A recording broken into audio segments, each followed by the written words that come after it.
నమస్తే అండి, నేను రజాక్. మీరు వాట్సాప్, టెలిగ్రామ్ ఇలాంటివి వాడుతున్నారా? అయితే ఈ వీడియో మీకోసమే. ఏమంటే మీ దగ్గర 2 సిమ్లు ఉంటే కనుక మీ మొబైల్ నెంబర్లో 2 వాట్సాప్లు యూజ్ చేసుకోకుండా ఒక వాట్సాప్ ఒక మొబైల్లో, అదేవిధంగా వేరే నెంబర్ని వేరే మొబైల్లో సిమ్ ఇన్సర్ట్ చేయకుండా మీరు యూజ్ చేస్తున్నట్లయితే కనుక ఇబ్బందులు పడినట్లే అనమాట.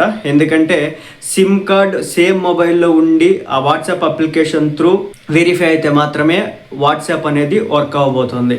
సో ఇది మన కేంద్ర ప్రభుత్వం అయితే కొత్త చట్టాన్ని అయితే దీనికి సంబంధించి తీసుకురావడం జరిగింది. సో నేను ఇంత లెందీగా చెప్పడం కంటే కూడా బేసిక్గా మనం బ్యాంకుకి సంబంధించినటువంటి యాప్స్ ఏవైతే ఉంటాయో, యూపీఐ యాప్స్ ఉంటాయి కదా, లేదంటే మన ఫర్ ఎగ్జాంపుల్ ఎస్బీఐ అనుకుంటే కనుక ఎస్బీఐకి యోనో ఉంది, అదేవిధంగా యూనియన్ బ్యాంక్ వివో ఉంది, హెచ్డిఎఫ్సికి అది ప్రైవేట్ ఏదైతే యాప్స్ ఉంటాయో మనం వాటిని ఇన్స్టాల్ చేసినప్పుడు తప్పనిసరిగా మన మొబైల్లో అది వెరిఫికేషన్ అయితే అడుగుతాయి అనమాట. సో ఆ వెరిఫికేషన్ అడిగినప్పుడు మనం ఏం చేస్తాము, వెంటనే మన మొబైల్ సిమ్ కార్డ్ ఇన్సర్ట్ చేసిన తర్వాత మాత్రమే వెరిఫై చేయగలుగుతాం, లేకపోతే అప్పటి వరకు వెరిఫై చేయడం కుదరదు. సేమ్ అలాంటి ప్రొసీజర్నే ఇప్పుడు వాట్సాప్కి కావచ్చు, టెలిగ్రామ్కి, సిగ్నల్ అనే దానికి యాప్కి కావచ్చు, Arattai, Snapchat, ShareChat, Jio chat, Josh వంటి ఈ యాప్స్ ఏవైతే ఉన్నాయో వీటన్నిటికీ కూడా టెలికమ్యూనికేషన్ విభాగం అయితే ఒక ఆదేశం అయితే జారీ చేయడం జరిగిందనమాట.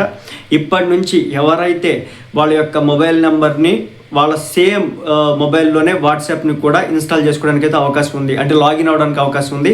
అంతే తప్ప 2 సిమ్లు ఒకే ఫోన్లో వేసుకొని వేరే మొబైల్లో వెరిఫికేషన్ కోసం అని చెప్పేసి ఓటీపీ కోసం జస్ట్ చూసుకోవడం అంటే కుదరదు అనమాట. ఎవరి మొబైల్లో వాళ్ళకి ఆ ఫోన్ నెంబర్ అనేది తప్పనిసరిగా ఉండాలని చెప్పేసి చెప్పడం అయితే జరుగుతుంది.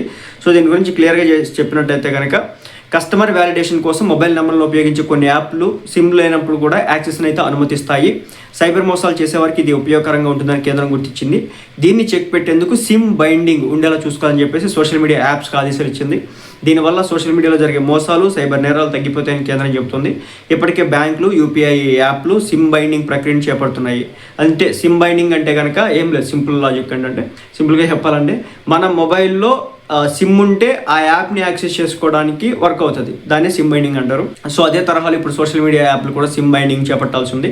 ప్రస్తుతం యాప్స్ ఒక్కసారి ఫోన్లో ఇన్స్టాల్ చేసుకున్నప్పుడు సిమ్ కార్డ్ ద్వారా వెరిఫికేషన్ ప్రక్రియ అడుగుతాయి. ఆ తర్వాత సిమ్ కార్డ్ తీసివేసిన యాప్స్ను యాక్సెస్ చేసుకోగలుగుతున్నారు. సైబర్ నేరగాళ్ళు వేరే ప్రాంతాల్లో ఉండి కూడా దీని ద్వారా మోసం చేయగలుగుతున్నారు. ఇటీవల సైబర్ నేరాలు విపరీతంగా పెరిగిపోతున్నాయి. కాబట్టి మొబైల్ నెంబర్ ఆ మొబైల్లో ఉంటేనే ఏ విధంగా అయితే బ్యాంకింగ్ యాప్స్ వర్క్ అవుతాయి, అదేవిధంగా వాట్సాప్, అదేవిధంగా మిగిలిన సోషల్ మీడియా యాప్స్ కూడా వర్క్ అవ్వబోతున్నాయి అనేది అయితే ఈ వార్త యొక్క ఉద్దేశం.